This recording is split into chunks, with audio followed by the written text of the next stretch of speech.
హైదరాబాద్ లో విషాద ఘటన చోటు చేసుకుంది. నిన్న మనం చూసాము, లిఫ్ట్ లో ఇరుక్కున్న ఒక బాలుడు అర్నవ్ క్షేమంగా బయటకు వచ్చాడు. 5 గంటల సమయంలో అతడు క్షేమంగా ఉన్నాడని నీలోఫర్ డాక్టర్స్ కూడా చెప్పారు. పర్లేదు, అతనితో మాట్లాడుతూ లిఫ్ట్లోంచి బయటకు తీశారు. నిన్న 2-2:30 గంటల సమయంలో అర్నవ్ తన స్నేహితుడి ఇంటికి వచ్చాడు. స్నేహితుడి ఇంటికి వచ్చిన సమయంలో తన తాతను కూడా తీసుకొని లిఫ్ట్లో ఎక్కాడు. అయితే తన తాత తను ఇద్దరు కలిసి 3rd ఫ్లోర్లో ఉన్న తన స్నేహితుడి ఇంటికి వెళ్ళారు. వాళ్ళ తాత అక్కడే ఉన్నాడు, ఈ బాబేమో కిందకు దిగాడు. లిఫ్ట్లో దిగుతున్న సమయంలో లిఫ్ట్ సడన్గా ఓపెన్ అయింది, ఆ బాబు బయటకు వచ్చేసిండు. ఆ సమయంలో ఏం జరిగిందంటే సగం బాడీ బయట, సగం బాడీ లిఫ్ట్ లోపల ఉండి ఇరుక్కొని పోయినాడు. అయితే ఆ లిఫ్ట్లో ఇంతకుముందు కూడా సాంకేతిక లోపం ఉందంట. దాని ఇష్టం వచ్చినప్పుడు అది క్లోజ్ అవ్వడం, ఇష్టం వచ్చినప్పుడు ఓపెన్ అవ్వడం అలా జరుగుతుందంట. ఈ సాంకేతిక లోపాన్ని వాళ్ళు చూసుకోకపోవడం వల్ల 6 ఏళ్ల పిల్లగాడు నిన్న 2:30 గంటల నుంచి 5 గంటల వరకు అదే లిఫ్ట్లో ఉండిపోయాడు. ఏం జరిగిందంటే సగం బాడీ అనేది ఫేసు పొట్ట వరకు బయట ఉంది, మిగిలిన సగం బాడీ ఏమో లోపల ఉండడం వల్ల లిఫ్ట్లో ఇరుక్కొని పోవడం వల్ల ఊపిరి అనేది ఆడలేదు.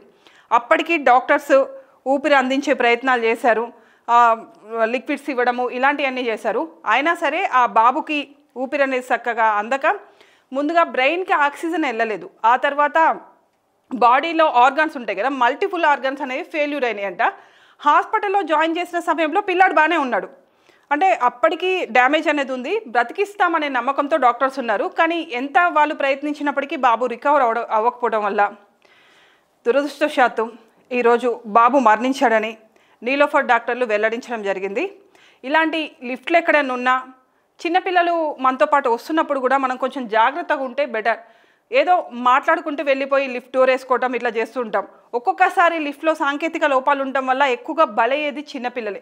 పాపం వాళ్ళకి తెలీదు ఎటు వెళ్తున్నాం, ఎలా వెళ్తున్నాం, ఆ లిఫ్ట్ డోర్ క్లోజ్ అయిందా క్లోజ్ అవ్వలేదా అనేది తెలియదు. కొంచెం ఓపెన్ ఉంటే ఆ ఓపెన్ నుంచి బయటికి రావడానికి ట్రై చేసి ఇరుక్కొని పోయి ఇలా అర్నవ్కి జరిగినట్టు జరుగుతుంది. ఇక ఇప్పటి నుంచి అయినా సరే కాలం చెల్లిన లిఫ్ట్లన్నింటినీ కొంచెం జాగ్రత్తగా తీసుకొని వాటికి సంబంధించి మరమ్మతులు చేయించి, మీరు ఎక్కడైనా గ్రేటర్ కమ్యూనిటీలో ఉంటే అందరు కూర్చొని మాట్లాడుకొని వాటికి మరమ్మతులు చెప్పడమో, కొత్త లిఫ్ట్లు పెట్టడమో ఇలాంటివి చేయటం వల్ల పిల్లల మరణాన్ని అరికట్టిన వాళ్ళం అవుతాం.